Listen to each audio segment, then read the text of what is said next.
Bill Gates পৃথিবীর সবথেকে ধনী ব্যক্তি। তাকে একবার এক সাংবাদিক প্রশ্ন করেছিলেন যে আপনার কি মনে হয় এই পৃথিবীতে আপনার থেকেও ধনী কোনো ব্যক্তি আছে? তখন বিল গেটস একটু ভেবে উত্তর দিয়েছিলেন যে হ্যাঁ, একজন আছে, এবং আমি আজীবন চেষ্টা করলেও তার থেকে ধনী হতে পারবো না। বিল গেটসের মুখে এই কথা শুনে সাংবাদিকের মুখটা একদম হা হয়ে গেল। সাংবাদিক অবাক হয়ে জিজ্ঞেস করলেন যে কে সেই ব্যক্তি যার আপনার থেকেও বেশি ধন সম্পত্তি আছে? তখন বিল গেটস একটা গল্প শোনায় ওই সাংবাদিককে। সেই গল্পটা বেশ কিছু বছর আগে। তখন বিল গেটস হয়ে ওঠেনি, অর্থাৎ পৃথিবীর সব থেকে ধনী ব্যক্তি হয়ে ওঠেনি, তাকে পৃথিবীর সবাই চিনত না। তখন সে একজন সাধারণ বিজনেসম্যান, এবং সে কোথাও একটা ট্রাভেল করতে গিয়ে নিউ ইয়র্ক এয়ারপোর্টের সামনে এক খবরের কাগজ বিক্রেতাকে দেখেন, এবং খবরের কাগজ বিক্রেতাকে দেখে তিনি এগিয়ে যান একটা খবরের কাগজ কিনবেন বলে। গিয়ে একটা খবরের কাগজ হাতে নেন। হাতে নিয়ে যখন টাকা দিতে যাবেন, সেই মুহূর্তে বিল গেটস লক্ষ্য করেন যে তার পকেটে খুচরো পয়সা নেই। ভাবা যায় বিল গেটসের কাছে পয়সা নেই। যাই হোক, তো খুচরো পয়সা নেই দেখে উনি খবরের কাগজটা ফিরিয়ে দিতে যান খবরের কাগজওয়ালাকে। কিন্তু খবরের কাগজওয়ালা তখন বলেন যে এটা আমার লাগবে না, তুমি নিয়ে যাও।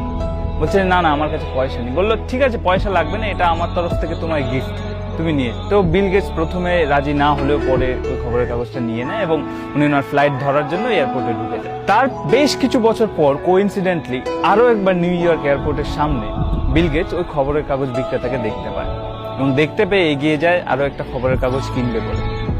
কিন্তু এবারও খবরের কাগজটা হাতে নিয়ে কোইন্সিডেন্টলি হাত দিয়ে দেখে পকেটে এনাফ পয়সা নেই।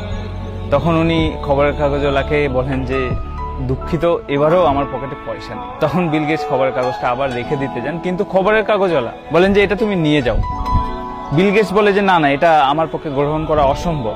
বলছে এটা তুমি নিয়ে যাও, কোনো চিন্তা করো না, আমি আমার লাভের অংশ থেকে এটা দিয়ে দেবো, আমার কোনো ক্ষতি হবে না।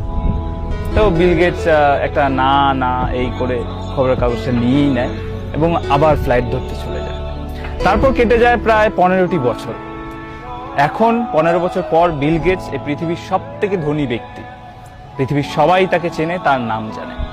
এবং সেই সময় তার হঠাৎ করে মনে পড়ে ওই খবরের কাগজওয়ালার কথা, এবং মনে পড়ার সাথে সাথে উনি খোঁজ শুরু করেন ওই খবরের কাগজ বিক্রেতার। এবার বিল গেটস, ওনার কাছে তো সোর্সের অভাব নেই, তো প্রায় 1.5 মাস খোঁজাখুঁজির পর উনি ওই খবরের কাগজওয়ালার অ্যাড্রেস বের করতে পারেন। এবং অ্যাড্রেস বের করার পর বিল গেটস নিজে ওই খবরের কাগজওয়ালার বাড়িতে যান। বাড়িতে গিয়ে ওই খবরের কাগজওয়ালার সাথে দেখা করেন। খবরের কাগজওয়ালার এখন অনেকটা বয়স হয়েছে, তো উনি জিজ্ঞেস করেন ওই বৃদ্ধকে যে আপনি আমাকে চেনেন? বৃদ্ধ খবরের কাগজওয়ালা উত্তর দেয় যে হ্যাঁ চিনি, আপনি বিল গেটস। ভিডিওটি ভালো লাগলে দ্বিতীয় পার্ট পেতে চ্যানেলটি সাবস্ক্রাইব করে পাশে থাকা বেল আইকনটি বাজিয়ে দিন।